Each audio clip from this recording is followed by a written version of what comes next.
Good evening and welcome to this webinar on Gaza, the West Bank and Israel with Chris Sidoti and Susan Connelly. I'll start by acknowledging the traditional custodians of the land on which I stand, the Wurundjeri people of the Kulin Nation, and I invite you to acknowledge the people of the land from which you join us. I pay respects to elders past and present. I value and am inspired by the wisdoms, spiritualities, and experiences of First Nations peoples from across this land, the oldest living cultures in the world. I commit myself through dialogue and action to work actively with Aboriginal and Torres Strait Islander peoples for justice, equity, reconciliation, and healing. And given that this is being run by the Australasian Catholic Coalition for Church Reform and Garratt Publishing, a publisher of predominantly Catholic works, we will start with a prayer. And this is adapted from an older prayer from Aid to the Church in Need. Lord Jesus Christ, the Holy Land is once again struck by violence, hatred, and death. Lord, receive the dead into your presence. Comfort those who mourn, are wounded, or forced to flee. Be close to all who are full of fear and despair. You who are our peace and the light of the nations, put an end to the spiral of terror and suffering for all in the Middle East. You are our refuge. Let the people be safe in your love. Have mercy on us and on our time. Amen. Amen. I'm very delighted to be with you this evening for this session on Gaza, the West Bank and Israel with Chris Sidoti, and we're very grateful to have Chris's time. Chris is a member of the UN Human Rights Council on International and the Independent Commission of Inquiry on the Occupied Palestinian Territories, including East Jerusalem and Israel. The Commission investigates alleged crimes committed during the conflict, with genocide among its crucial areas of focus. And Chris is fresh from the launch of the Commission's latest report in Geneva this September. Chris will share his reflections and insights on the report and the background to the report. Our responder this evening will be Sister Susan Connelly, a Josephite sister who is a passionate advocate for justice, social justice, and an active advocate for social justice. She will respond to Chris's presentation and the questions and answers which follow his presentation. For those who might not know me, I'm Eleanor Flynn. I'm the co-chair of ACCCR and one of the founders of Women's Wisdom in the Church, a group based in Melbourne. The format for this evening is that Chris will speak for about 45 minutes, and then there will be time for questions. If you wish to put a question, please put it in the Q&A function of Zoom, not in the chat. We will have the chat blacked out for this evening. I will moderate the Q&A, so please ask questions or give brief comments on the presentation. Lengthy posts will not be considered. Also, we expect that questions or comments will be respectful of the presenters and the subject. And thank you, and over to Chris. Thank you very much, Eleanor, and good evening to everyone.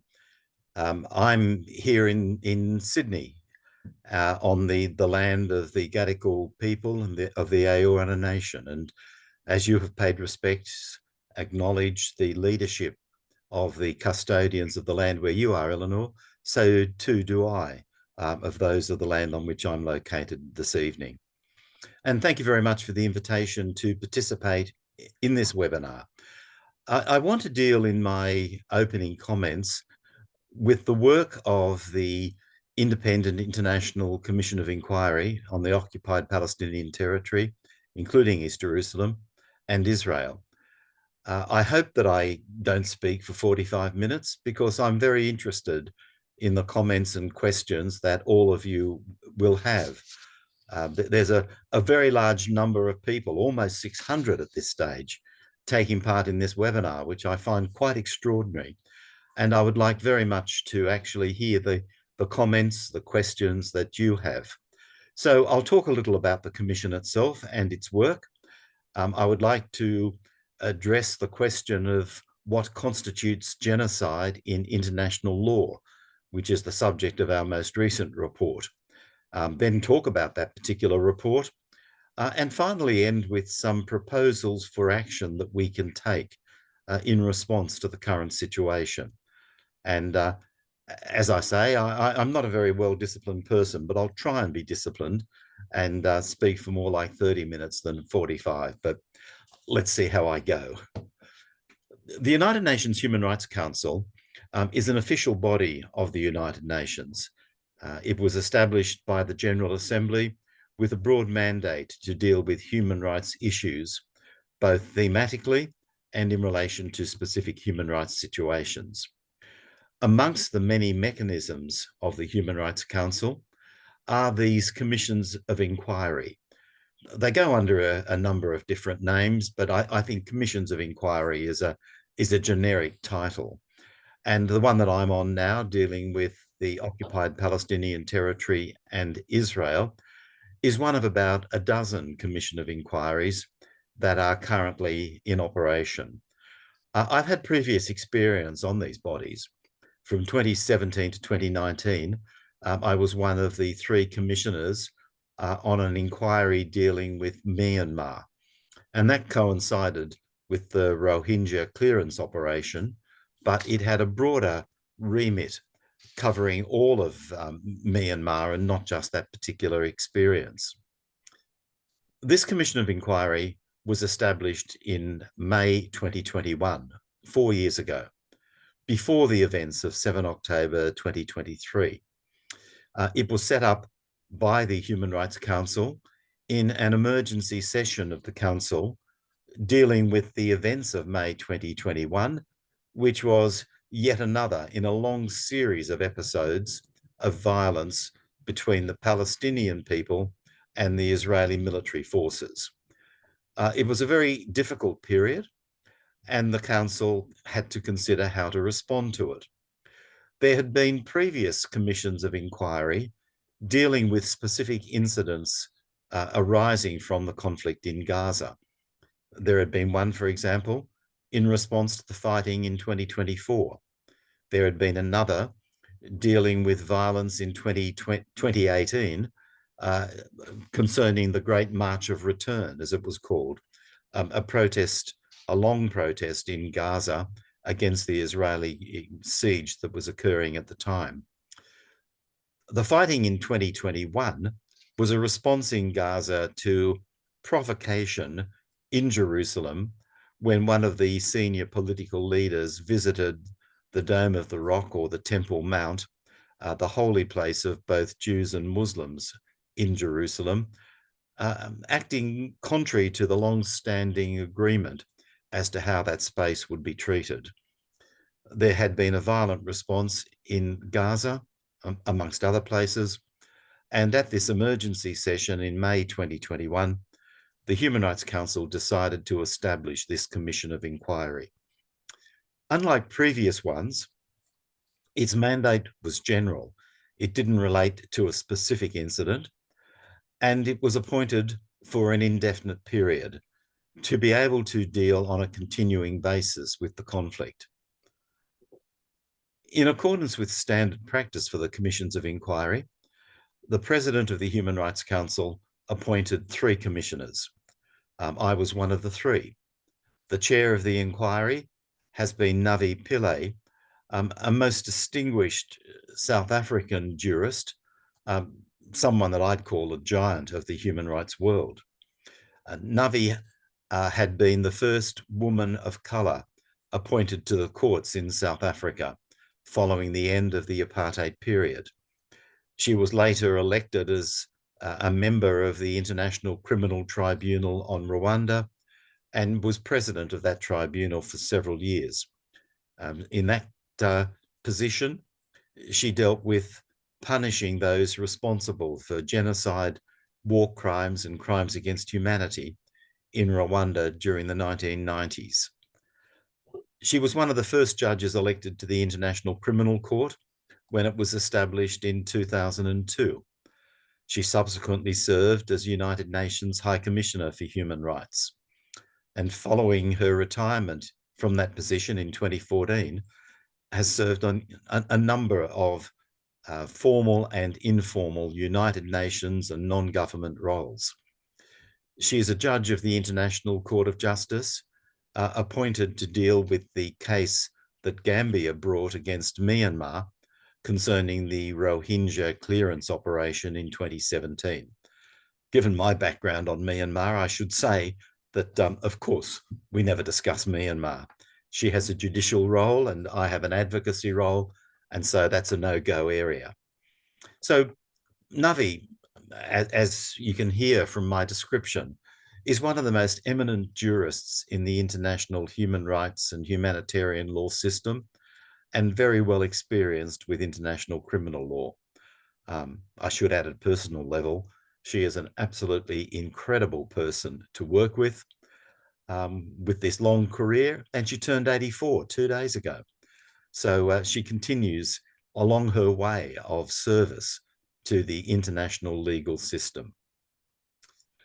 Following our appointments, we started the work of the Commission of Inquiry. Our mandate is a mandate to investigate allegations of human rights violation, on the basis of the investigation to form our conclusions, to make recommendations, and to report publicly. We also have a specific responsibility to cooperate with courts, both at the international and national level, in relation to the findings of our investigations, and to assist those courts that are operating in accordance with international standards of justice to deal with the particular matters that we investigate. We've therefore had a lot of close cooperation with the International Criminal Court. We have contributed to the International Court of Justice, and increasingly we are cooperating with national courts exercising jurisdiction over these kinds of international crimes. So this is a very important part of our work, a part that has not been part of the work of many earlier commissions of inquiry. Although the three commissioners are all acting in a pro bono capacity, the United Nations is not paying us, although it does meet our expenses. We do have a full-time secretariat located in Geneva that provides services to the commissioners in the work that we undertake. We have investigators, lawyers, a military advisor, a digital forensic advisor, a person who is handling the research, monitoring research undertaken by other organizations, and of course, one logistics person. We operate on a shoestring, particularly in the context of UN financial crises, worse this year than ever before. We do not get as many staff as we need, and indeed we do not have as many staff as are allocated to us. We technically have 18 staff working with us, but at the moment we only have 12 of those positions filled. So it's difficult work. It's difficult work for us and for our staff, particularly when we consider the volume of information and the seriousness of the events that are occurring. The United Nations has very well developed procedures, methodologies, and principles for the operations of commissions of inquiry such as ours. We don't simply run off and do things as we want to do them or as we decide to do them on an ad hoc basis. We follow the procedures that have been laid down over many years and apply them in this particular circumstance. One aspect of the procedures is the nature of the evidence that we collect. We rely predominantly on first-hand eyewitness accounts of what has happened, both victims and other eyewitnesses. They're the ones that we listen to most and who we rely on most. We also rely these days on digital evidence, that is photographic evidence, video evidence, and satellite imagery. This has become an increasingly important means of gathering information and assessing it. We have the capacity, because we have a forensic digital specialist on our staff, to determine whether the photographs and the videos that we receive are true, are not fake, and also that they relate to the conflict we're investigating and the period that we're investigating. The forensics are detailed, but they're very effective. You know, one example is a video that we obtained that was being circulated very widely on social media, but which we established was video taken in northern Iraq in around about 2014. So we have that capacity, and we have to check every piece of digital evidence carefully and establish its validity before we can use it, certainly before we rely on it. In the case of this inquiry, we've collected some 14,000 items of digital evidence. I don't think there has ever been a conflict where there is so much digital material available. Both the Hamas militants on the 7th of October 2023 and the Israeli soldiers ever since then have been very keen on taking photographs and videos of their activities and posting them on social media. Sometimes they don't last long on social media, but again, our capacities are sufficient to enable us to download and save the material and then make that material available to the courts. So we have, as I said, eyewitness accounts, victims' accounts, digital material. We have access to UN agencies and UN personnel who are on the ground, actively providing humanitarian assistance, but also seeing what's going on and being able to report to us. We deal with non-government organisations, both international ones that have people on the ground in Gaza and the West Bank, and also local ones that, in spite of everything, continue to operate. Now, the evidence we collect from non-government organisations is not relied upon to the same extent as direct eyewitness evidence is, unless it is also eyewitness evidence, but it provides us with additional useful information. And finally, we rely on experts, those who are academic experts or in similar fields, even journalists who are collecting information.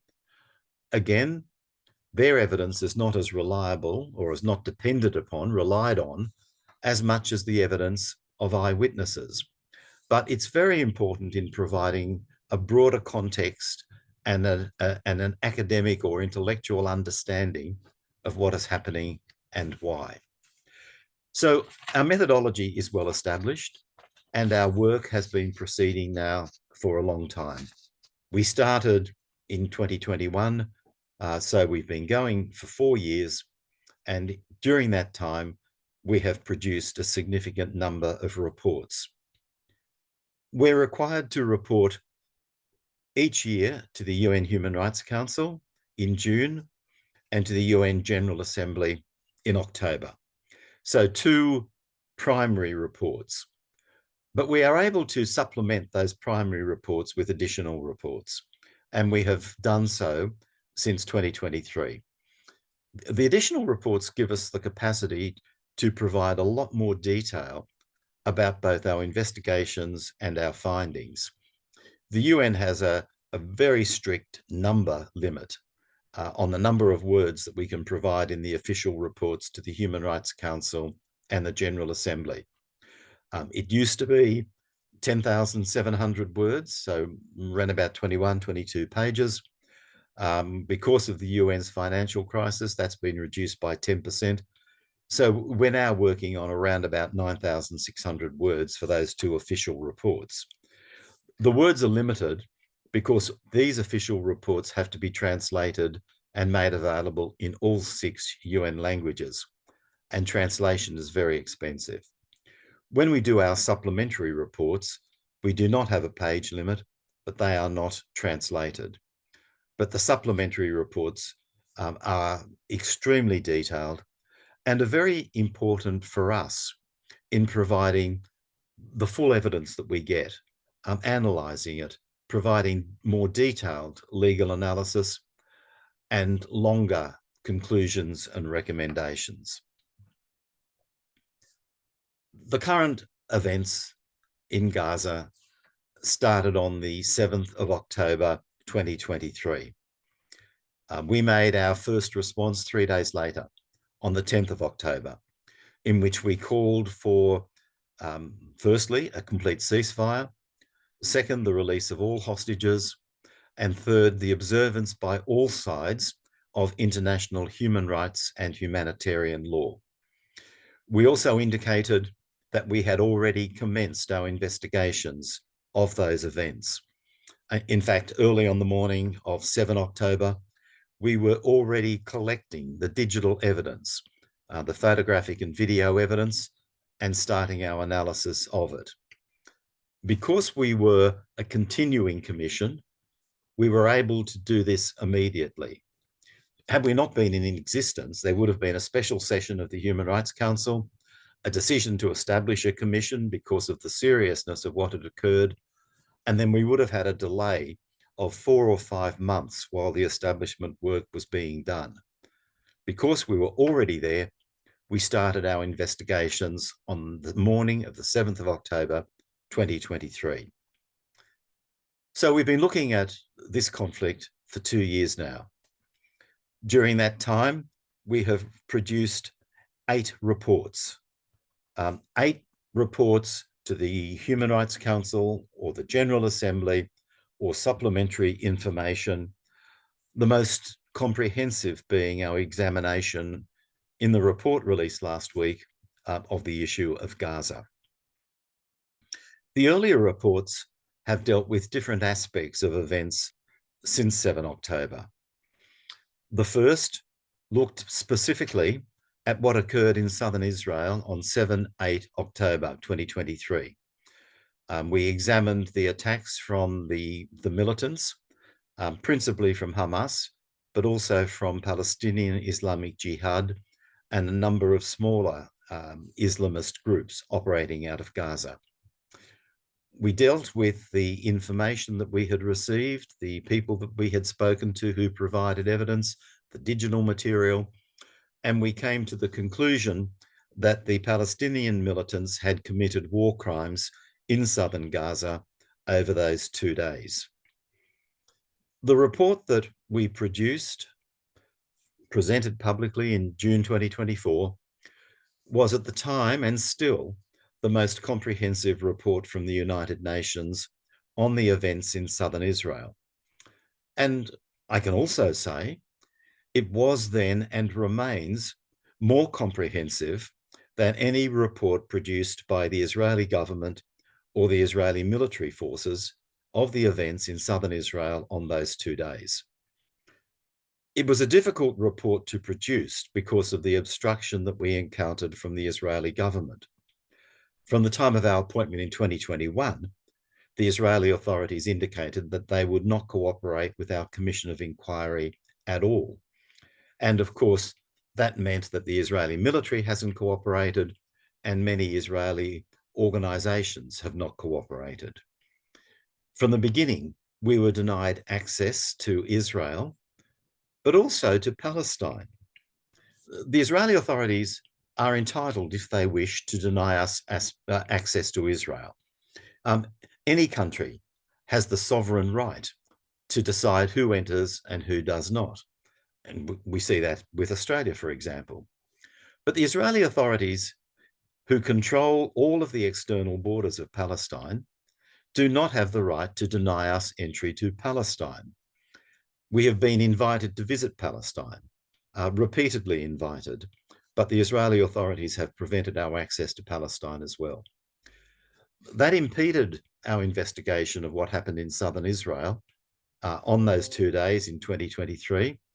But I have to say it has had very little impact on our capacity to investigate events in Gaza and the West Bank. And I can explain the reasons why later if you're interested. So the reports that we have issued in and since June 2024 have reported on events in Israel, in in southern Israel during those 2 days in 2023, the abduction and the holding of the Israeli hostages in Gaza, the initial period of the Israeli attack in Gaza between 7 October and 31 December 2023, sex and gender-based violence, the attacks on healthcare in Gaza, both attacks on hospitals and clinics, so physical infrastructure, but also the killings of healthcare workers, the denial of medical equipment and of medicines, and the general inability of the healthcare system in Gaza any longer to meet the health needs of the Gazan people. We have reported on the destruction of education, the almost total destruction of university buildings, the fact that 91% of schools in Gaza have either been destroyed or so badly damaged that they will require total reconstruction. We've looked at the destruction of cultural property, mosques, churches, museums, libraries, and in particular, archaeological sites. We have looked at the destruction of housing and the inability to maintain any form of housing for a large proportion of the population in Gaza. And association with that, the use of land, the dispossession of Palestinian people, and the acquisition of the land or the takeover of the land by Israeli military authorities in Gaza and also in the West Bank. So all of these questions have been important questions, and we've examined them individually. In each case, including southern Israel on the 7th and 8th of October 2023, we've made findings related to war crimes and crimes against humanity. So far as war crimes are concerned, international law says that the action of an individual in a single instance can constitute a war crime. So with war crimes, we deal with the accumulation of individual actions that amount to war crimes under international law. With crimes against humanity, there is an additional test that the crimes must be widespread. So it's not just a matter of individual acts, it's a matter of the accumulation of individual acts to the point that we can say that they are widespread within the context under examination. This means that in each of our reports to date, we've asked the question of whether the activities, the events that we record constitute war crimes and whether they constitute crimes against humanity. The situation with genocide, however, requires a more comprehensive examination of a whole situation. Genocide is more than just an individual act.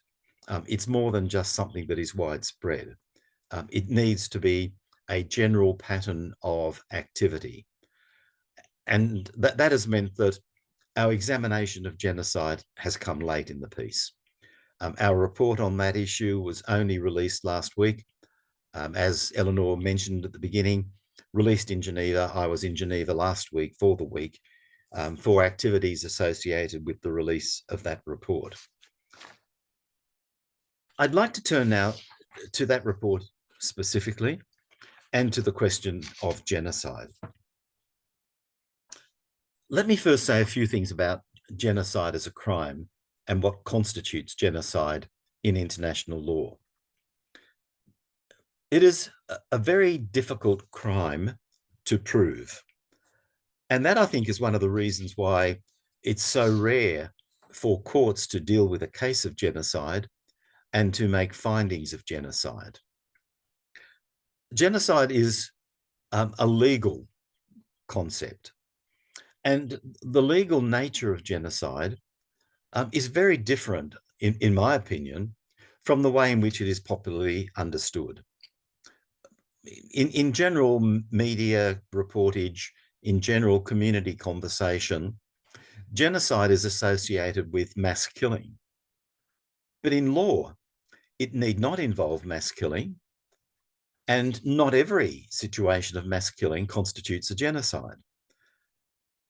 The definition of genocide certainly came out of the experience of the Holocaust.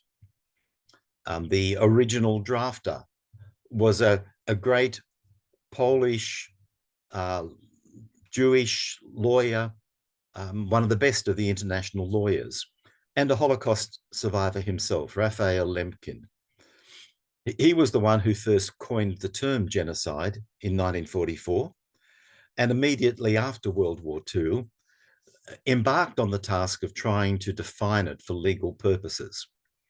And his definition is the definition that found its way into the Genocide Convention in 1948 and has from then and on a continuing basis constituted the jurisprudence of genocide. The first thing to be said about genocide is, as I said, it doesn't apply to all mass killings. It only applies in relation to racial, ethnic, national, or religious groups and actions carried out because of the racial, ethnic, national, or religious characterization of the group. It doesn't cover, for example, groups that are defined in political terms. So perhaps the most glaring example of what is genocide and what is not concerns the activities of the Khmer Rouge in Cambodia in that 1975 to 1979 period. Most of the victims of the Khmer Rouge, estimated in their millions, were ethnically Khmer. They were killed because of their social class or their political beliefs, not because of their racial, ethnic, national, or religious characterization.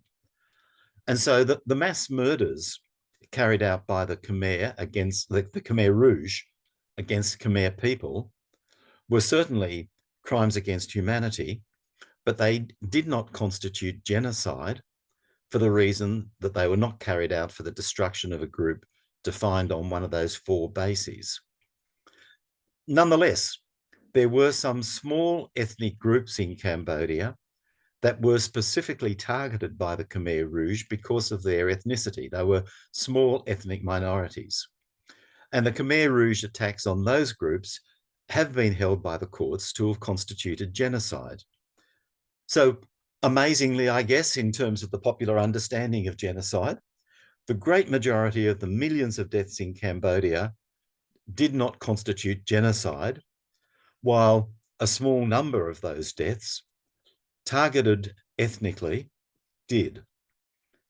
That's an example of how the legal definition is different from popular understanding.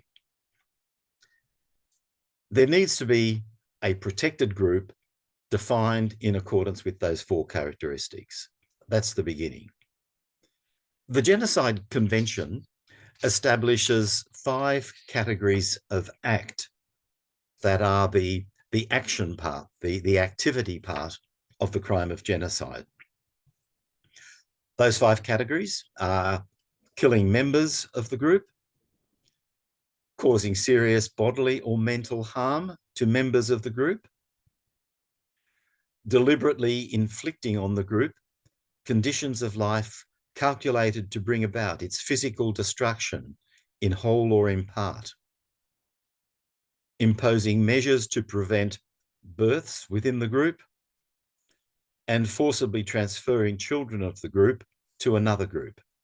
So 5 categories of act that can constitute genocidal acts. Those 5 categories are not cumulative. Each can exist in isolation from the others and be part of constituting the crime of genocide. One important thing to note is that although the first category is killing members of the group, killing is not part of any of the other 4.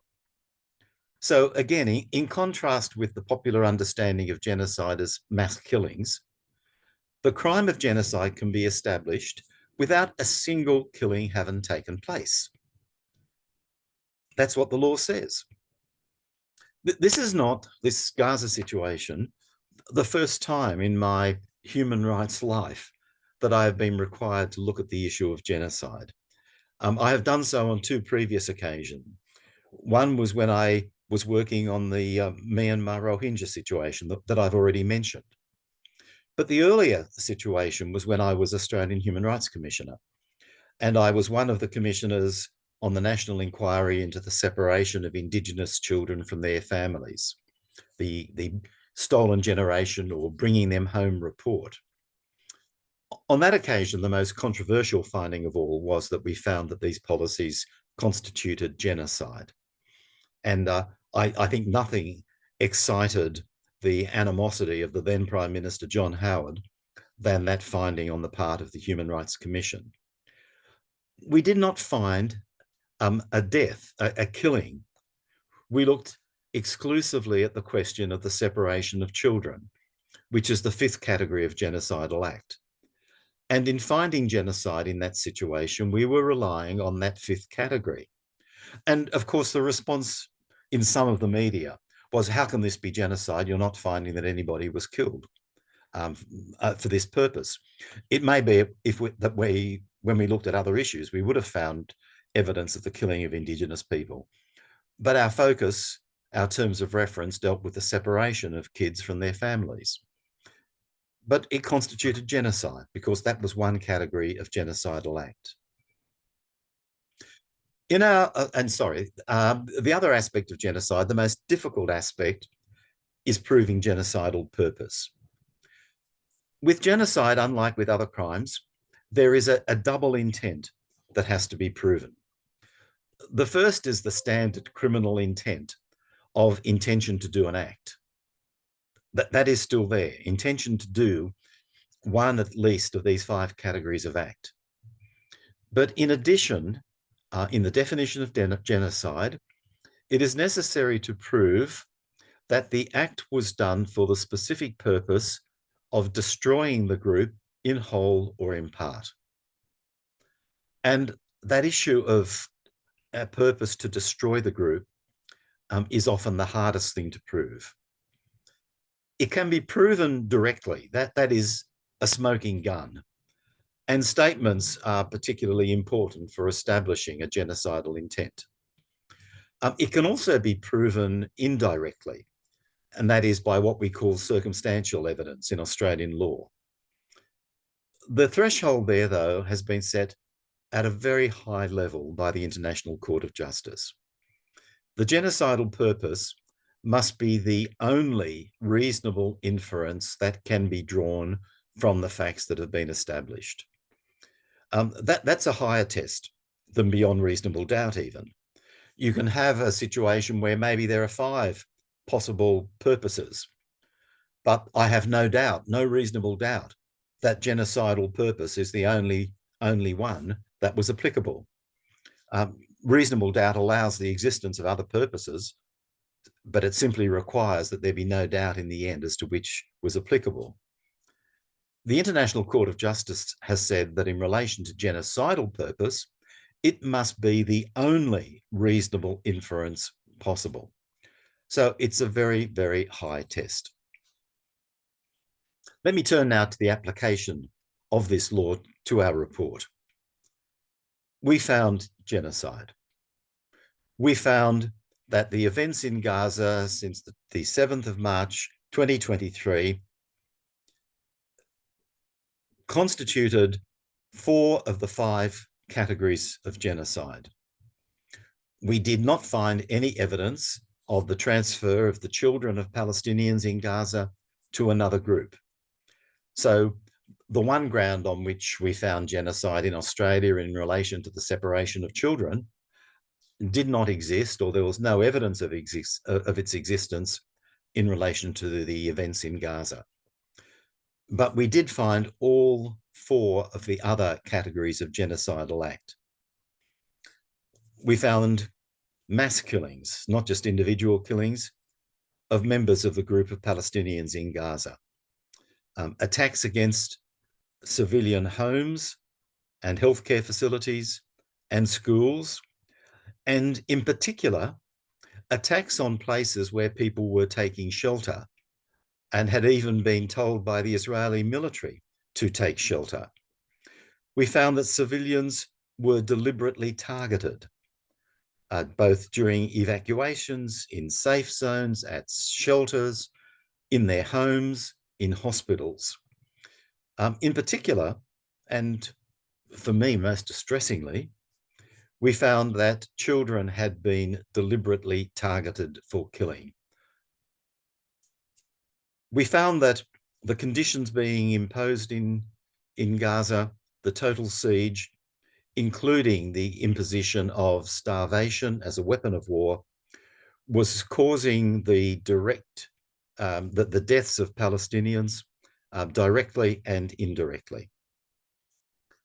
Second, we found that the category of causing serious bodily or mental harm had been established.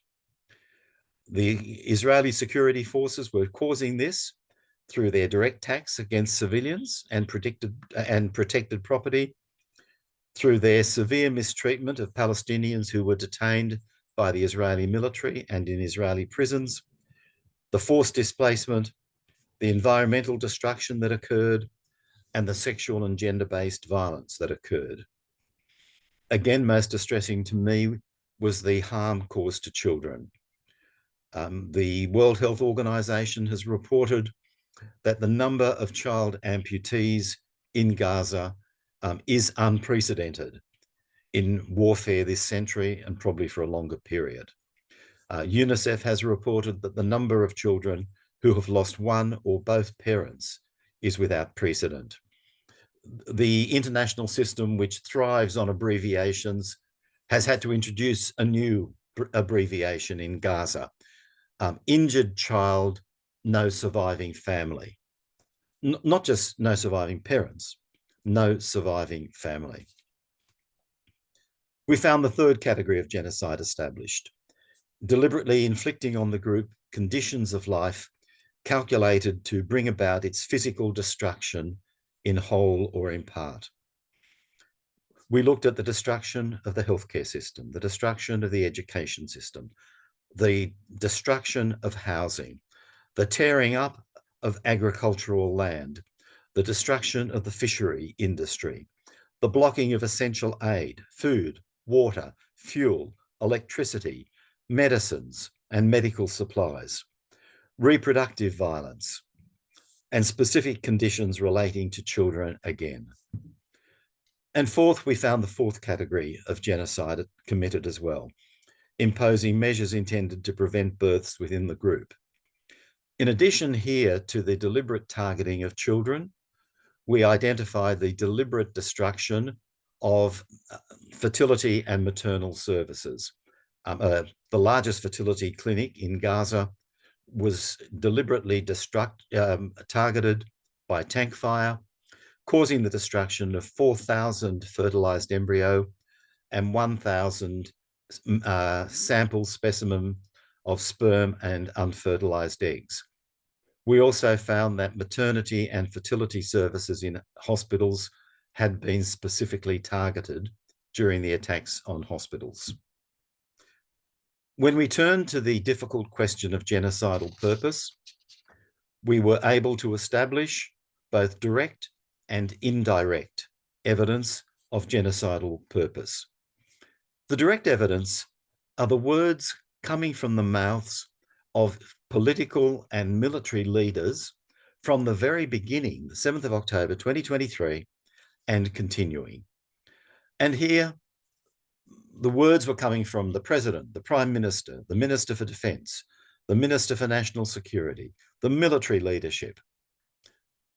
These words couldn't be trivialised or at least minimised in their impact by saying that on the 7th and 8th of October, it was in the heat of the moment. It was in the context of the extraordinarily traumatic events for Israeli people that occurred on those days. It may be that words were spoken in the heat of the moment, but these statements that constitute incitement to genocide and clearly indicate a genocidal intention were widespread throughout the Israeli leadership and have continued right till today. It's no longer an immediate reaction in the heat of the moment, but very, very clear statements. And they were made by people in positions of command responsibility, people who would expect that their orders were followed by those right down the line, down to the foot soldiers on the ground.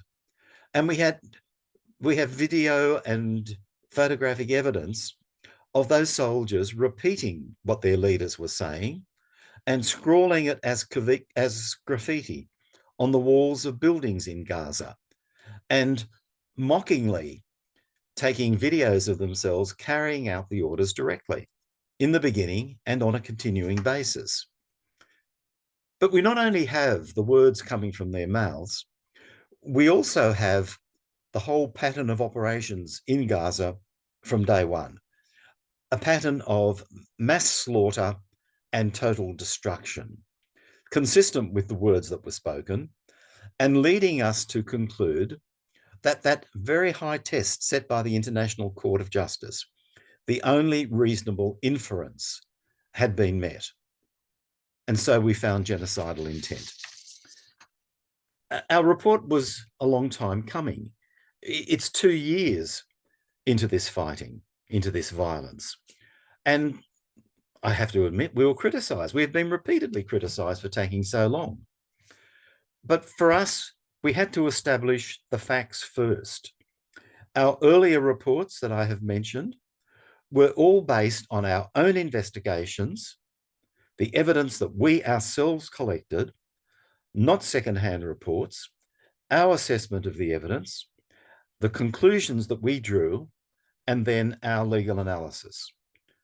And we needed to get a full picture of what was happening before we could turn to the difficult question of genocide. I've gone well beyond the time that I had wanted to take, so I'll repeat the last part or deal with the last part quickly. What actions can be taken? Australia has obligations that are immediate and binding under international law.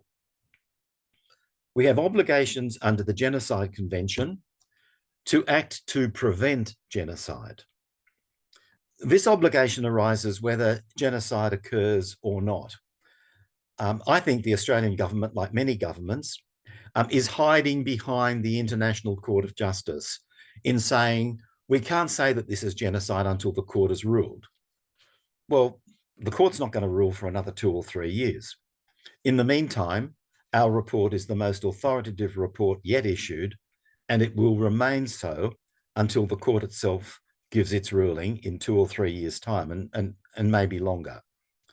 But even if the government wants to hide behind the excuse of deferring its own decision on whether this is genocide, the risk of genocide is sufficient to trigger international obligations. The Genocide Convention says that all states have an obligation to act if there is a serious risk of genocide. And we have said that for a long time. And more importantly, the International Court of Justice said that on the 26th of January, 2024, 20 months ago. The International Court of Justice said there is a serious risk of genocide in Gaza. And that immediately triggered the international obligation on the Australian government and all other governments to take action to prevent. And the second area of immediate legal obligation arises under the 4 Geneva Conventions themselves. The conventions dealing with the conduct of states during war, where all state parties to the Geneva Conventions, including Australia, have an obligation to ensure that all other state parties, that is, in this case, the State of Israel, meets their obligations under the Geneva Conventions. So we also have obligations under the law of war to act to prevent war crimes and crimes against humanity. The Australian government's recognition of the State of Palestine is long overdue. It's necessary, but it's not enough. We need to do far more.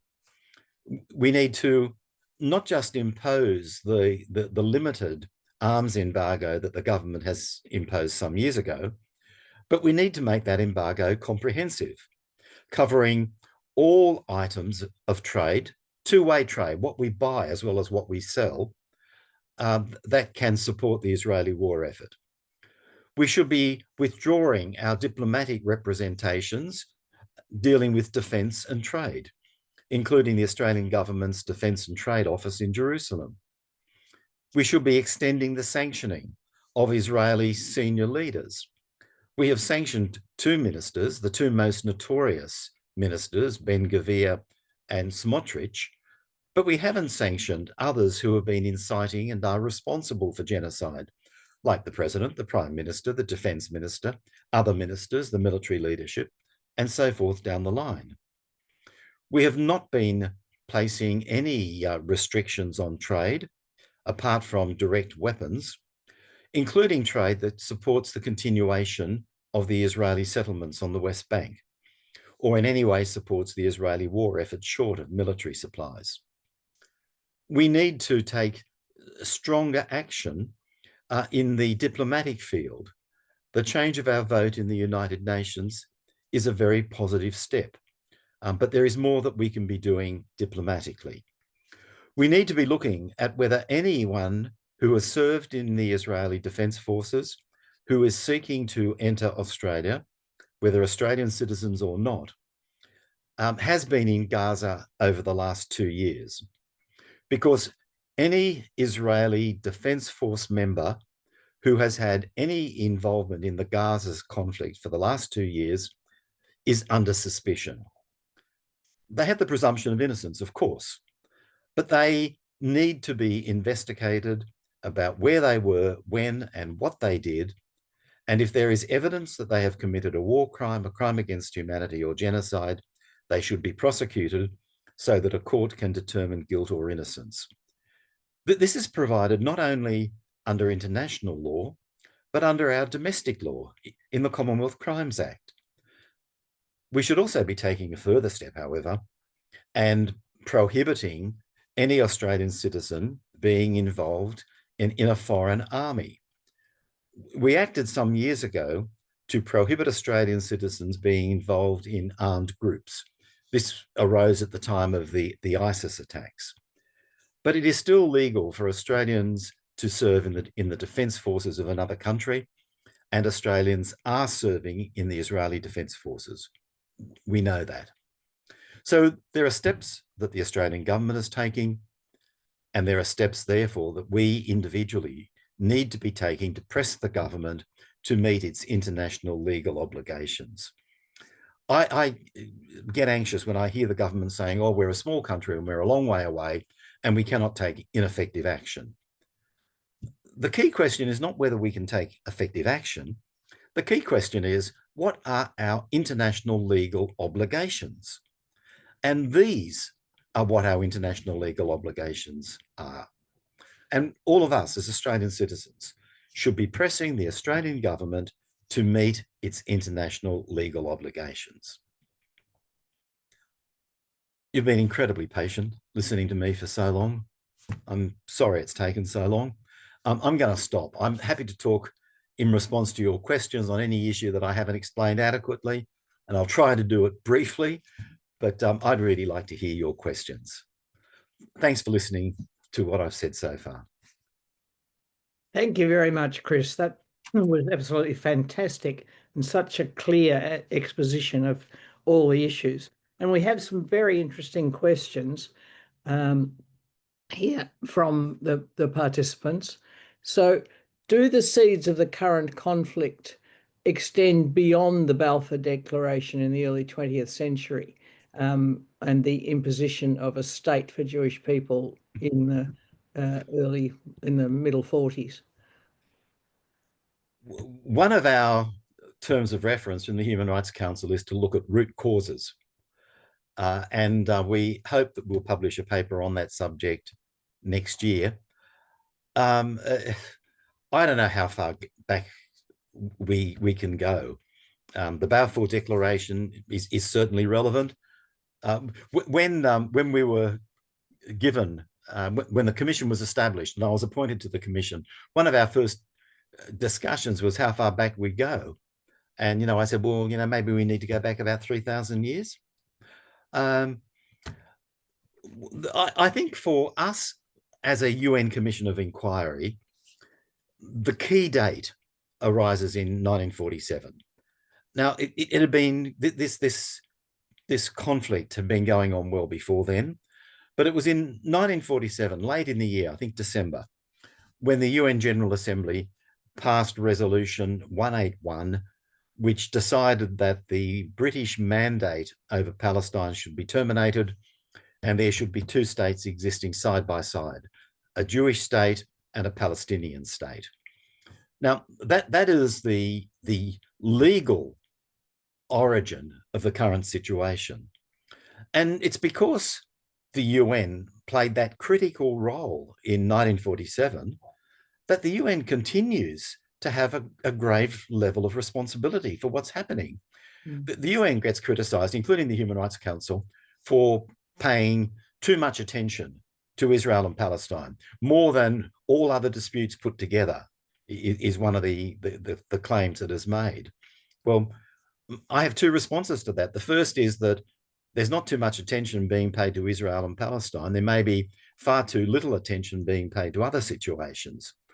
But the second thing is, more than any other situation of conflict on the planet today, this one is one in which the UN bears a particular responsibility, because in 1947, it provided the legal basis for what has happened since then. And so the UN can't walk away from this situation. So we will at least go back to 1947. We will need to give some of the history before that. But for us as a UN commission, 1947 is the most critical date. Thank you. Somebody has asked a similar sort of question. Does Israel have any legitimate right, as they claim, to the whole of Palestine, given the Jewish origins in the Middle East? But that's probably the same question. It's a bit the same question, but Yeah. let me give the answer in international law, which is no. The Hebrew Bible, even if it were regarded as saying that God has given this land to the Jewish people, and there's dispute about whether it says that or not, but even if we accept the argument, the Hebrew Bible is no more international law than the New Testament is for Christians, the Quran is for Muslim people, the Hindu or Buddhist scriptures. There is a difference between religious belief and international law. And it may be that the Jewish people believe that the scriptures, the Hebrew scriptures, say that God has given this land to the Jewish people, but that's not what international law says. They're entitled to believe it, but they are not entitled to act upon it by depriving the occupants of the land, the Palestinian people, of their legal rights. And in the end, that's what the law says. Thank you. How do you deal with the argument that schools, hospitals, and all those other buildings that have been destroyed are just Hamas strongholds?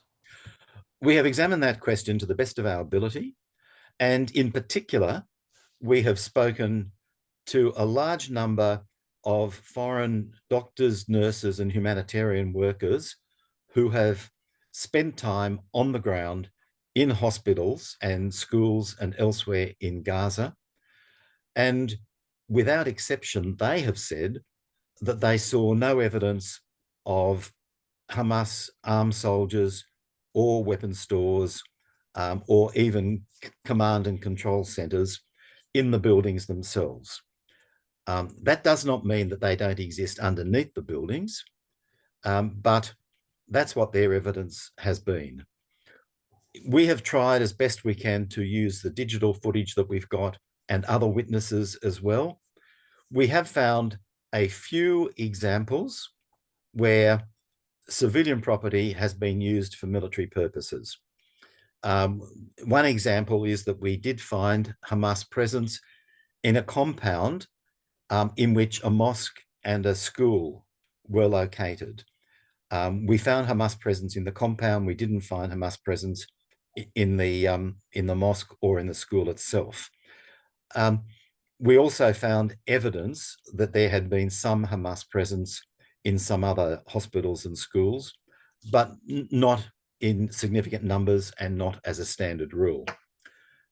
Interestingly enough, and you don't get this reported very much, we found repeated evidence of Israeli military forces using university buildings for barracks, for command centers.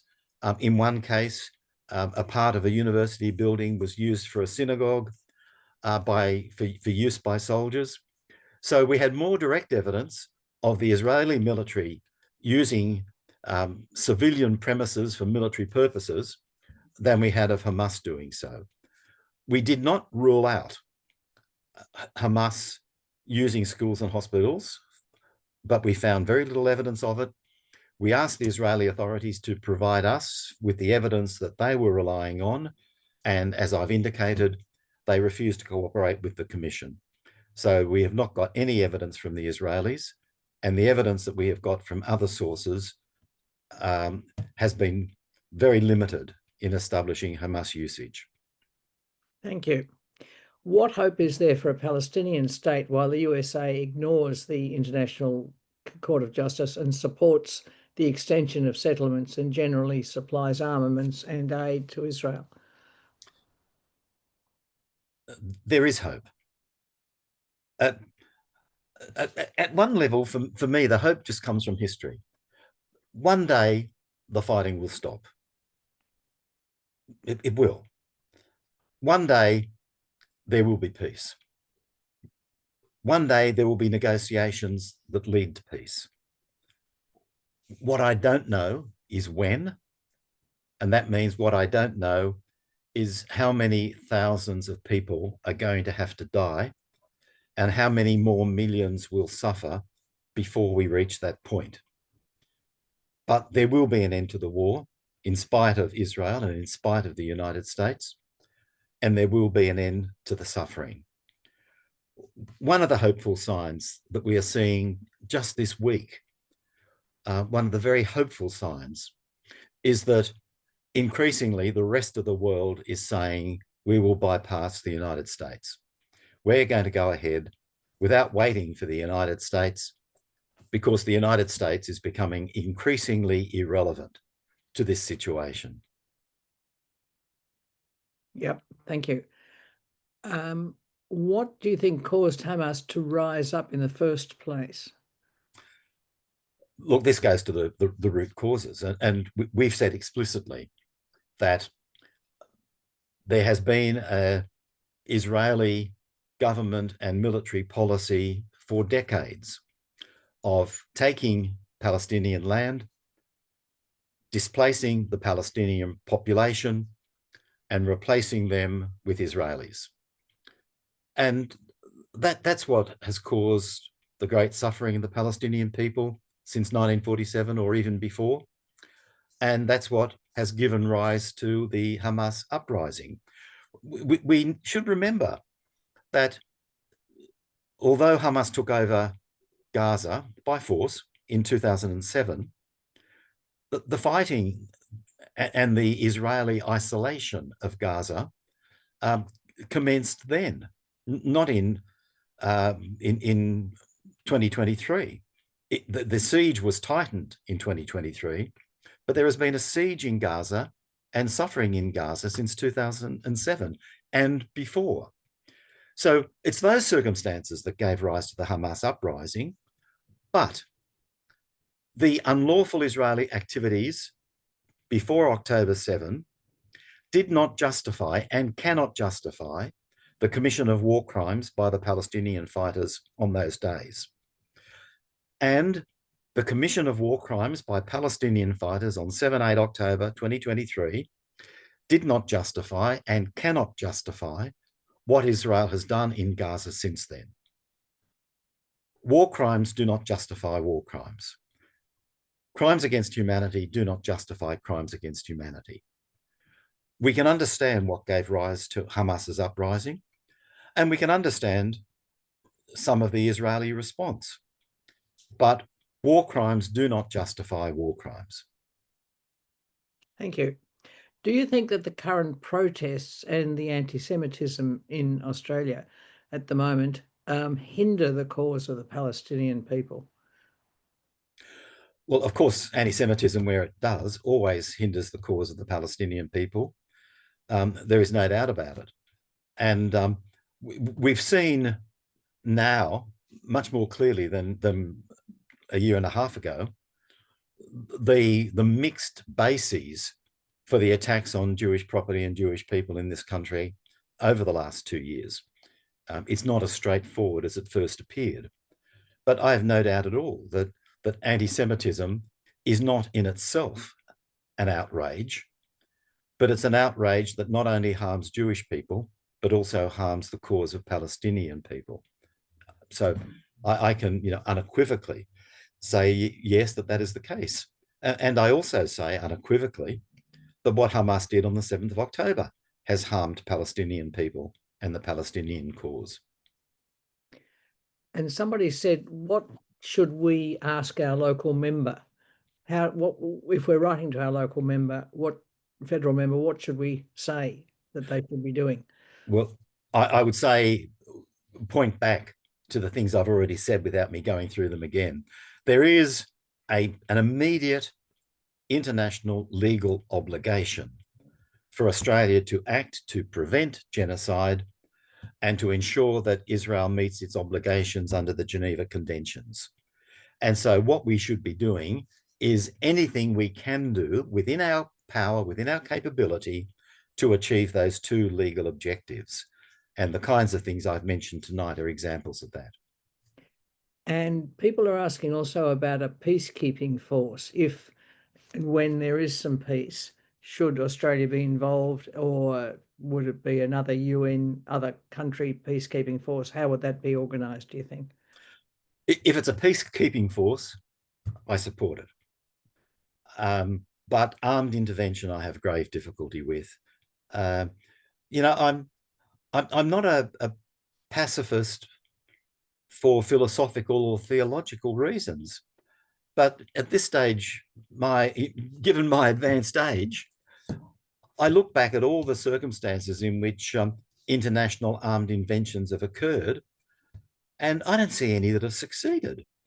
I'm finding myself in my old age a pacifist through pragmatism rather than a pacifist through conviction.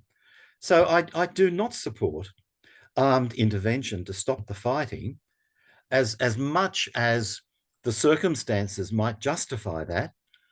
I cannot pragmatically see it working.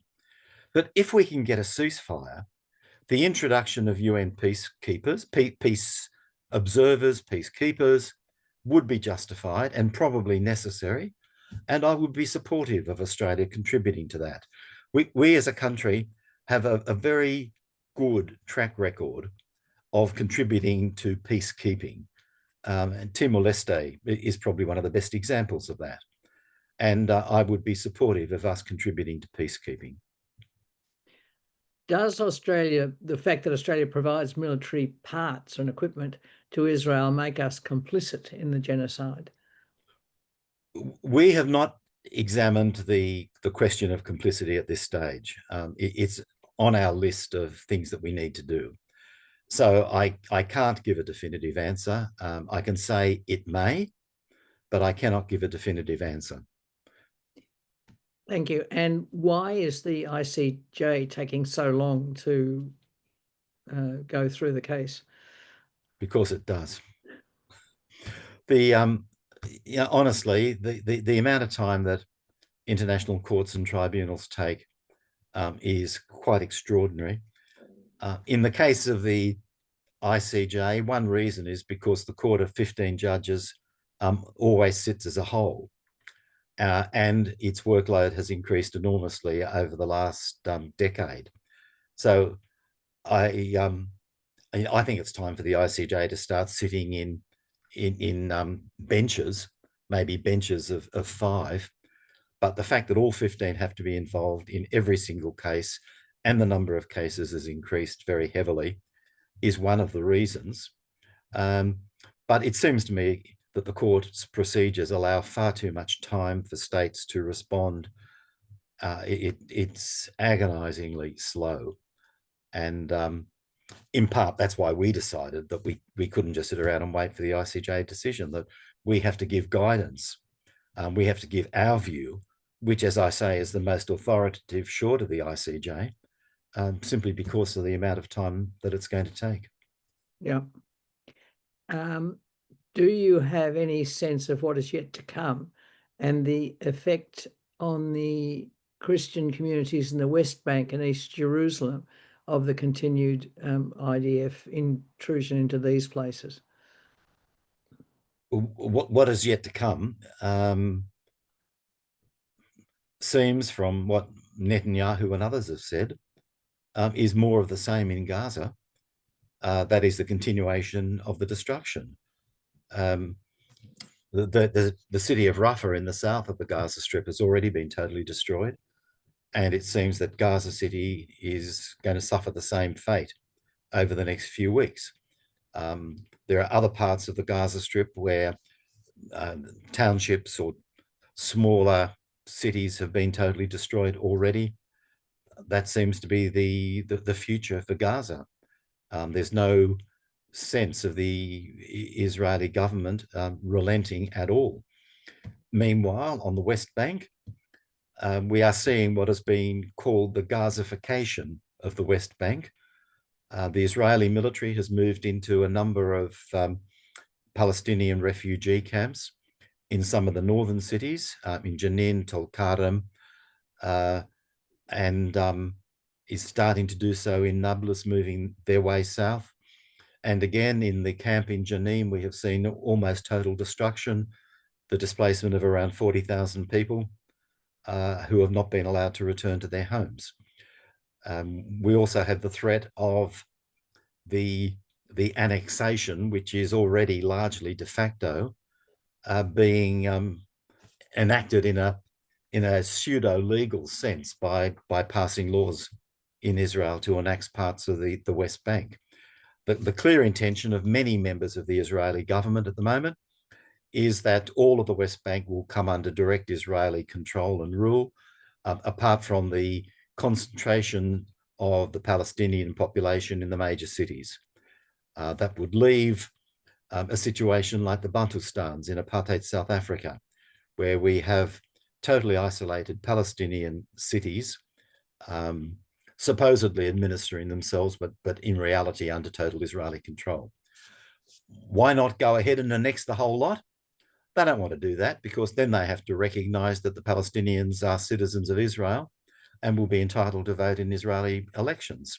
So there is a very good political reason to ensure that the majority of the West Bank Palestinian population is not brought under direct annexation and considered Israeli citizens and entitled to vote in Israeli elections. They have to be kept under some form of fake pseudo self-rule to prevent them becoming a political force within the state of Israel. Thank you. That's really interesting, really important. And one last question, and I suspect you're going to say no. Can you envisage a two-state solution that does not imply separate territories, something like the Treaty of Waitangi in Aotearoa, New Zealand? Look, I'm not going to say no. I'm going to say yes, but not initially. You know, there is a lot of commentary that the approach of two states existing in peace side by side will not work, and it may not work. Certainly, it cannot work if the Israeli military and the Israeli authorities continue to control vast parts of the West Bank. But I don't think there is any alternative but starting with two separate states and then allowing the people to decide what their future is. I don't think that we outsiders can impose any future, any legal, political, economic arrangement on Israelis and Palestinians, but we have to support them and allow them to determine their future separately and together. separately first, because that has simply not been possible to date for the Palestinian people. So I don't think there is any alternative but to start with two states. But where it goes from there has to be left in their hands. But it must be in accordance with international law. It must be in accordance with human rights law and humanitarian law. And it must be a legitimate act of self-determination. One of the things about human rights law is that it says that people have human rights as a whole, including the right to self-determination, subject to the rights and freedoms of others. So neither Israelis nor Palestinians can exercise their right to determination by totally claiming the land of others and taking the land of others. There is a limit on the right to self-determination, and that is the law. But so long as international law is complied with, they are entitled to, they have the right to self-determination to determine their economic, political, social, and cultural future. And our job as the rest of the planet is to support them in doing so, in peace and in accordance with the law. Thank you very much, Chris. And I'd like now to ask Susan Connelly to unmute and turn her video on. And Susan, over to you. Thank you very much. Well, what a splendid evening I've spent, and I'm sure everybody agrees with me, Chris, that we're very grateful for such a comprehensive and authoritative filling us in on what's going on. I've been taking copious notes, and I will be listening to the recording really, because it's been just absolutely splendid. And, you know, as I was listening to you, I was thinking about how very, very important truth is. And I really think you and all those who work with you in the UN on this report and many others have done your level best, as we all do try to do, to really grasp onto the truth and to honour truth. Even though we can't really all say we're all truthful all the time, it's so important that we really try to do this. And this report is a tremendous step forward, really. We are surrounded with what's now known as misinformation and disinformation. I mean, I cannot understand why two 5-syllable words with the difference of only one letter between them, spelling-wise, but a difference of immense proportions, is flung around. It's no wonder people get confused. And I think the lies that are going around about a lot of things, to term them disinformation is a type of lie itself, because it's not concentrating on what truth is. We either have mistakes or we have lies. Now, maybe there are some nuances there, but I would really like to see the end of that. You've done so much, Chris, in giving us the truth. So let's concentrate on the truth of what is going on. I anguished, really, as you were talking about those children, really, and we all do. And I know that probably if we're watching the news of a night, we are anguishing at the vision that is coming out. We're grateful, though, that the vision does come out, because otherwise we'd just get wrapped up in our own concerns.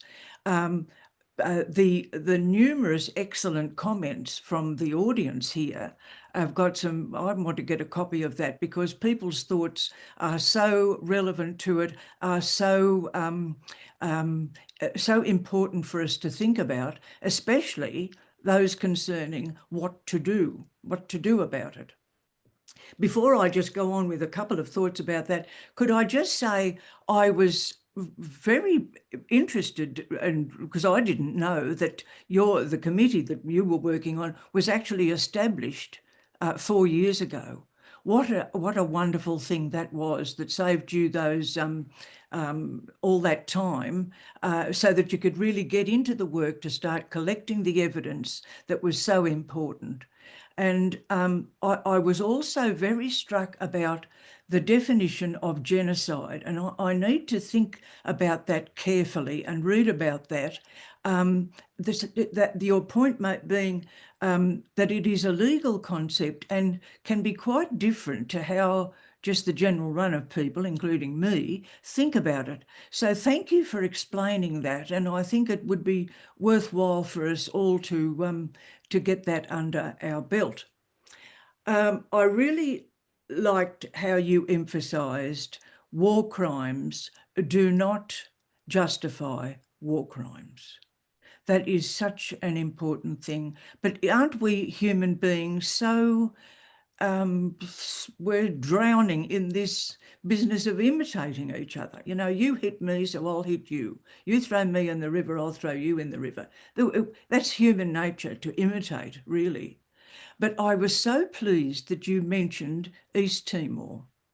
And I'm just going to make a little comment here because Timor can be a real lesson. I don't want to idealise the Timorese people. They're human beings and they make mistakes just like the rest of us.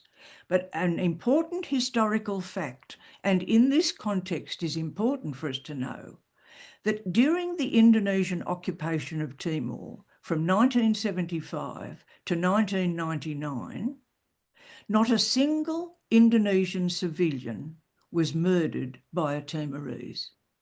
They killed some of the soldiers, but the Indonesians ran the schools, the hospital, everything. Not all the markets, but the big shop. They were there in force. I saw them with my own eyes. Can I just repeat the fact? Not a single Indonesian civilian was murdered by a Timorese in the 24 years of their almost genocide. A third of the population was killed during that time. Anyway, look, as just a response to this marvellous evening, I do want to alert people, and this could come into something that we might be able to do. There's a process going on across the world of trying to get people to believe that opposition to the Israeli government's actions in Gaza is anti-Semitism. So that if you or I challenge what is being done, we are being anti-Semitic. Now, that is absolutely not true. I am not an anti-Semite, and I am very, very angry if anybody would think I was. And I'm sure everybody here is not anti-Semitic, but I am totally opposed to what the Israeli government is doing. Now, unfortunately, we've heard about in America how the great clampdowns on free speech about Palestine. Well, it's happening here. Some universities and indeed some hospitals, unfortunately, are putting the clampers on staff and students who publicly speak out in defence of Palestine. And the reason that some give is for the safety of everybody, the safety.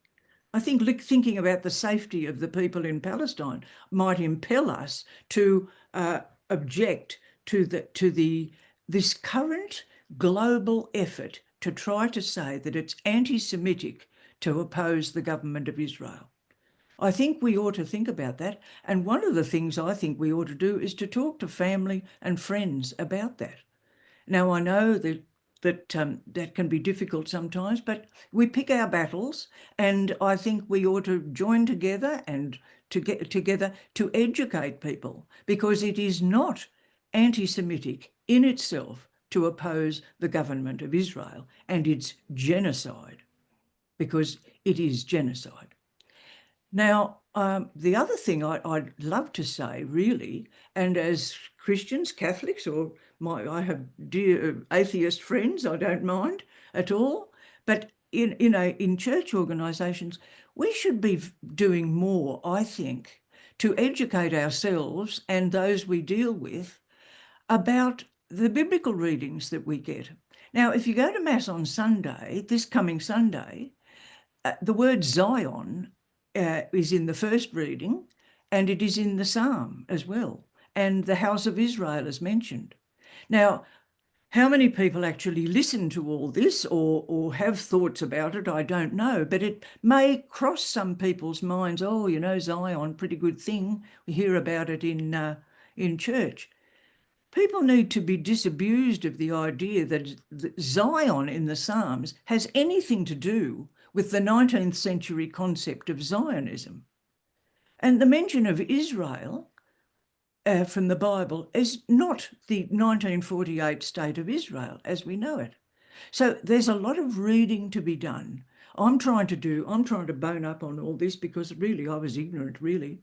And as Christians, we really need to, I think, admit more than we do of what we have done to the Jewish people over centuries. I'm reading The Holocaust Industry by Finkelstein at the moment, and I am appalled at what I'm finding out about what was done to Jewish people. Now, unfortunately, and this is a big no-no to say this in some circles, unfortunately, the Jewish people are, well, not the Jewish people, the Israeli government, in the name of Jewish people, which is wrong because there's so many Jews against this, they are actually doing the same thing. Well, if that's not imitation, I don't know what is. Now, look, they're my thoughts, and I was thrilled to be part of this, and I congratulate you, Chris, and thank you for all you do for Australia. And I really do thank everybody who came on and gave such great comments. I'm going to get copies of those and bone up myself. So thank you very much for inviting me to be part of this excellent evening. Oh, lovely. Thank you very much, Susan. That was very helpful and always very interesting to have connections with other parts of the world where things didn't go well, but were not as bad. And we have come to the end of our evening with a couple of minutes to spare.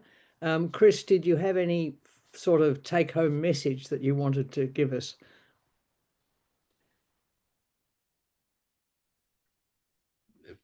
Oh, come on. Sorry about that. I pushed the wrong button. That's fine. Take-home message is that at my age, I don't deal well with technology. Look, we're all coping. I agree with the comments that Susan was making very much, and thanks, Susan, for that, and thanks for bringing in more on Timor-Leste. Your work on Timor-Leste over decades has been absolutely extraordinary. I would finish with a similar comment, or endorsing the comment from Susan about the need for us to be more scripturally literate. And in part, I dealt with that when I had the question from you, Eleanor, about the Bible and was the land of Israel given to the Jewish people. That we really do need to understand scriptures much better and work out how it all fits together. I get amazed at how the same person can take a totally literalist view of scripture on one occasion while taking an interpretive view on another. We need to know much more about scripture and to understand it far better. And for me, in all the work that I've done over the years, I'm constantly forced back to trying to get a better understanding. So I want to finish on a religious note, and that's it. And thanks, Susan, for raising that question because it's an important one. Thank you very much. Thank you, Chris. Thank you, Susan. Thank you, everybody, for being involved and the great questions and comments we got. And ACCCR would very much like to thank Garratt Publishing, who support and do all the amazing advertising and encouragement of people to join up for these webinars. And I know that Garratt Publishing have some very interesting books on biblical studies and various other things. So do get onto their website and have a look and find some things to increase your theology and biblical studies knowledge. And I'd just like to say thank you very much to everyone and good night.